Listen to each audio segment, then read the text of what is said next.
Hi there, it's me, John, the osteopath. Today I want to talk to you about a duck waddling posture.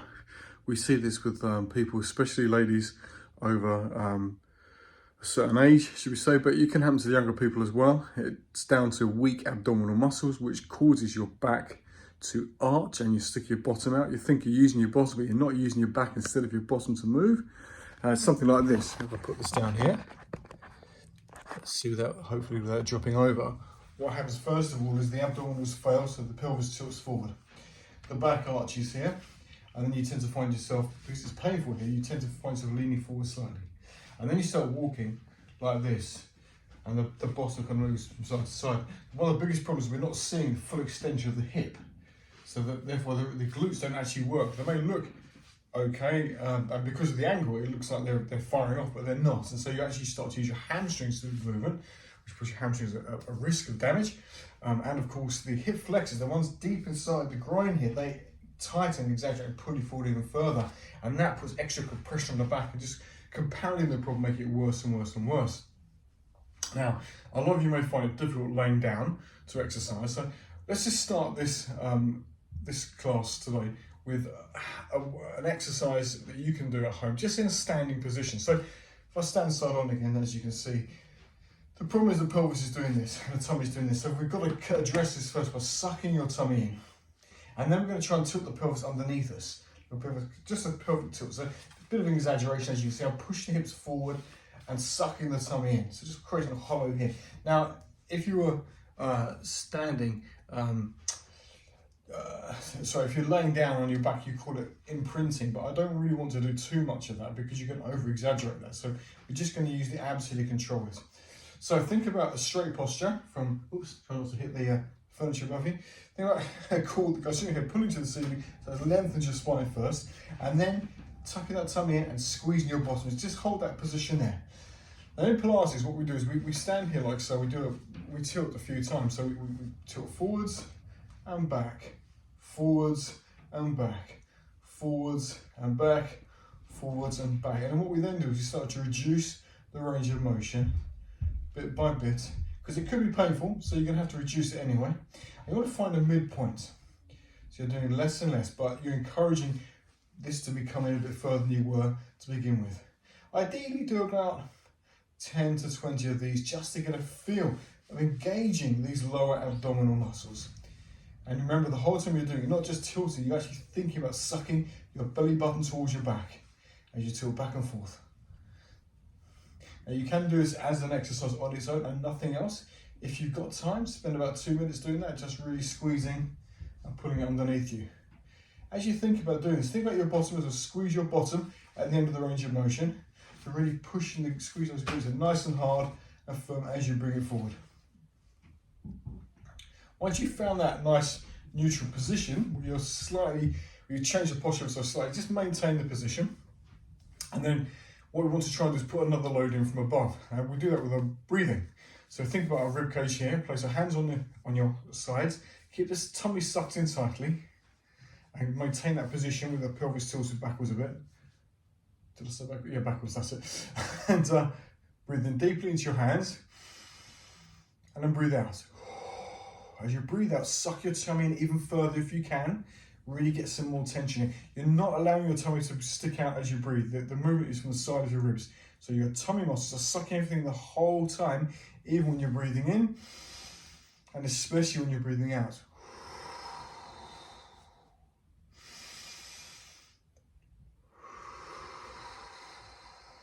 Do it nice and slowly. A count of 5 in. 1, 2, 3, 4, 5 in, and breathe out. 1, 2, 3, 4, 5 out. Breathe in. 1, 2, 3, 4, 5 in. Breathe out. 1, 2, 3, 4, 5, and rest there. Now you want to try and do that about 12 times, and if you're doing it correctly, that will take you 2 minutes to complete those exercises. And just the movement alone through the rib cage is going to increase the movement in your upper back as well, so between the shoulder blades, and that will help to change a lot of the forces that are acting from above going down into your lower back. If you're okay with that and you want to go to the next level, you can start to introduce side bending movements. I always start those before flexion because they're usually a lot safer. Side bending movements, very simply, place your hands on your rib cage as you did before. Tuck the tummy underneath. Again, squeeze your pelvis, tuck it in, tummy in. Maintain the hand position here gently. Just push a little bit of pressure on through here. Breathe in to set yourself up. And breathe out. And as you breathe out, drop yourself to the side. Pushing your hand in gently. You're trying to use this hand here as a fulcrum or a pivot. So you're bending over this point here, like that. Breathe in and come back up to the start. Breathe out and go to the other side. Breathe in and come back up to the start. Now, the reason we teach you this way is because if you're bending over here, notice my central gravity stays quite central.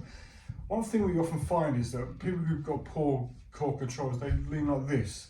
So they're not even using their upper body at all. They're just hinging from this section here in the lumbar spine. So you see a sloppy kind of movement like that, or there. And that just puts more pressure through the lumbar spine, which can aggravate things and make them considerably worse. So you have to think in terms of bending the whole back. Remember, you've got 12 thoracic vertebrae, 5 lumbar vertebrae, and you want them all to work together as much as you possibly can. So bend through here like that and come back up again. Bend to the other side and come back up again. Same thing, I'm going to do it a little bit fast. So ideally a count of 5. So breathe out, breathe out 1, 2, 3, 4, 5.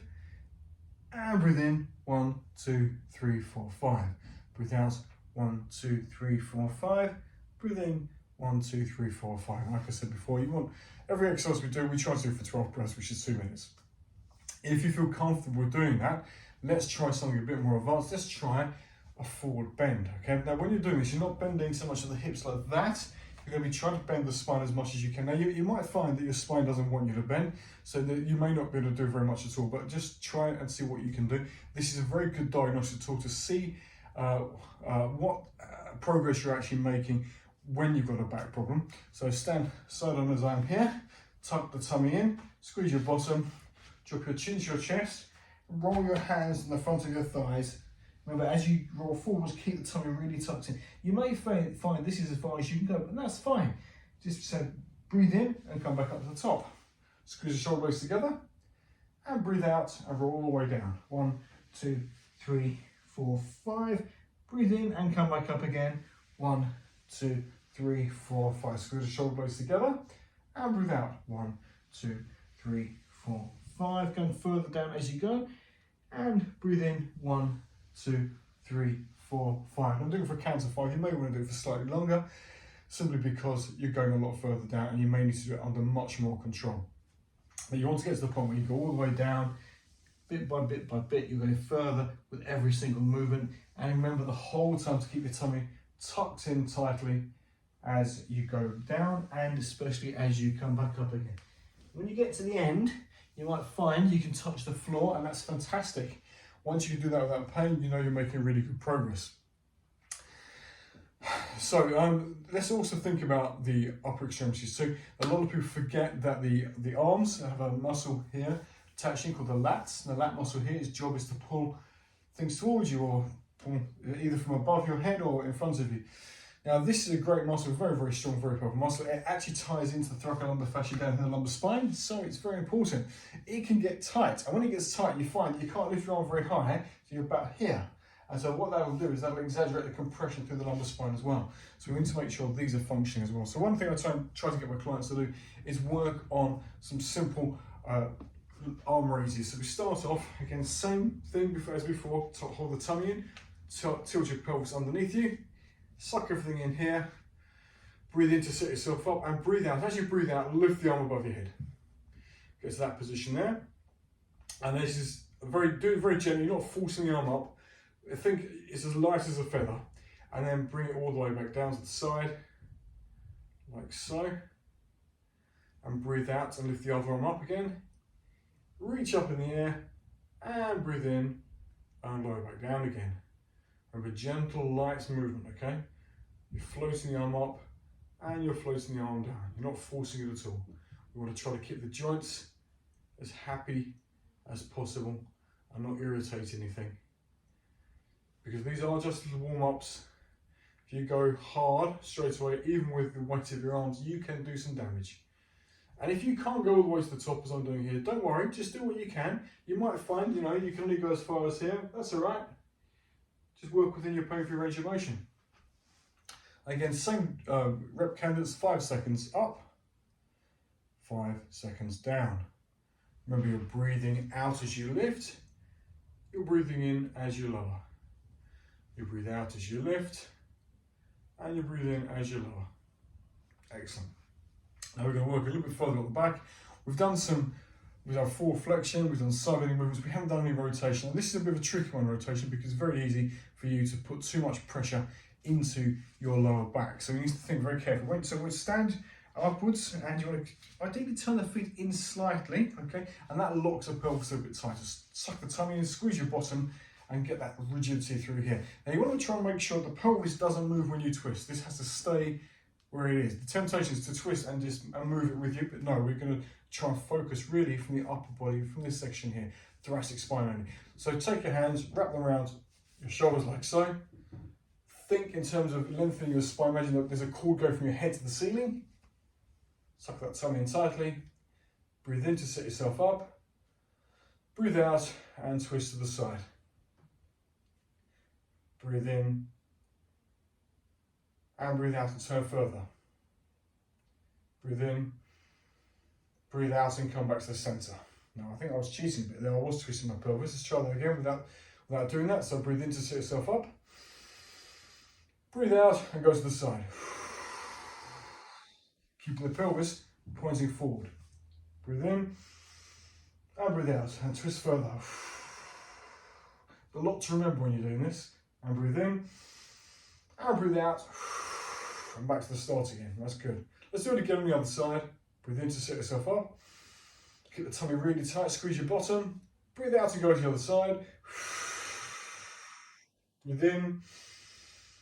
Breathe out and twist further without moving your pelvis. Breathe in and out and come back to the middle again. Fantastic. And you'll find that if you keep the arms at this point, you're going to take the emphasis away from the lumbar spine. Basically, it depends on where your hands are. So if your hands are down here, you'll find you're using your lower back quite a bit. As you bring your hands to here, that's that middle back. You can bring them even higher if you want to this position here, and that will work just the base of the neck. In theory, anyway. I mean, you can still cheat, but just try and focus on that middle back when you're moving. Now, finally, we're going to look at the neck, and what I suggest you do here is just work on doing simple neck movements. So as before, breathe in to set yourself up, breathe out and drop your chin forward. Breathe in and come back up. And again, repeat, breathe out and drop forward. Breathe in and come back up. And don't forget about the tummy the whole time. Keep it tight, keep your glutes tight. Breathe out, drop forwards. And breathe in and come back up. Let's do it again backwards this time. So breathe out and drop behind you. And breathe in and come back up. Breathe out and look behind you. Breathe in and come back up. Breathe out and look behind you. Breathe in and come back up. One more time. Breathe out and look behind you. Breathe in and come back up again. And don't force range of motion. As you do this, you're going to notice you might get a little bit lightheaded, which is quite common because, of course, you are putting some compression through the vertebral arteries here. But don't overdo this.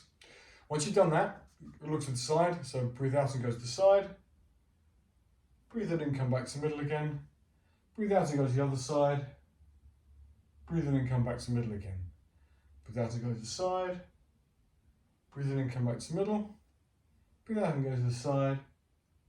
Breathe in and come back to the middle. Now, if you're comfortable, excuse me, if you're comfortable with that, let's try some circular motions to the neck. Now, what you can do for this is, if you've got a bit of an iffy neck, get yourself a towel or something like this. You're going to roll this up. You're going to place it around your neck. Give a bit of support, a bit of compression through there, but don't cut off the blood supply. And that's going to support your neck the whole way around. Now maintain the same upright position. Remember, from the core, tummy in, squeeze your bottom, tilt the pelvis forward. That's something backwards. And you're going to just simply drop your chin to your chest, roll your head round, slowly and carefully. And what happens here is this towel is reducing the range of motion of my neck in the same way that the hands on the rib cage were assisting with side bending and stopping you from over rotating. The towel here stops over, just overstretching of the neck muscles too, and joints. If you feel comfortable doing that, you can take that away and do it without it. So just drop your chin forward, roll to the side slowly, really slowly. Do this one a bit slower this time, and you'll find points in your neck that are just tight. So right where I am right now, I can feel a tension point here. So I'm going to hold it. I'm going to breathe in and breathe out. I'm going to breathe in and out. Remember to suck the tummy in as you breathe in and out deeply. Breathe in and out. 3 breaths should be sufficient. Now roll further. And again, you're seeking for tension points in the body. There's a tension point there on my neck. So hold again there, breathing in and out. Breathe in and out as you get the drift. Okay, and roll around to the other side. And this side is usually a bit easier for me, so I don't always have any issues. My left side is usually tightness free. So there you go, I went around there without any problems at all. And we'll go back around the other way we came. And retracing the steps of the movement. And reassessing those areas that were quite tight. See if they're tight. If they are still tight, remain there again. Take a couple of breaths in. And out. And in. And out. And keep rolling around. Pause at the bottom. And then very slowly bring your head back up to the start position. Don't rush it because you're going to give yourself a strain. See how you get on with that one. That again is a lovely finishing touch to everything because the neck here in particular is involved in stress. So if you're stressed and you're in pain, you're going to be doing this a lot. Well, that actually has a knock-on effect of locking up the upper back, which then increases the forces which work the way down to the base of the lumbar spine, which then of course aggravate your lower back. So it's a kind of positive feedback loop that is anything but positive. So it is important to look at your neck as well, okay? Because it's not only that, say if you're driving in a car and you can't look very far, you're going to twist your body, you may be using your back to arch yourself, and you're going to find that aggravates the back as well. So it's important that other parts of your spine have that full range of motion, which will then take the pressure off the damaged areas. So this is an introduction for just standing exercises you can try just to start loosening your spine that will not put too much load on the body. And in my next video, I'll be doing some lying exercises, which hopefully will be quite enjoyable as well. Possibly I'll bring that one out next week, but I hope you enjoyed this video and give it a try, and let me know if any comments you have, if you're having any trouble with these exercises, what modifications we can do to them, and I'll let you know. Have a great week. See you soon. Take care. Goodbye.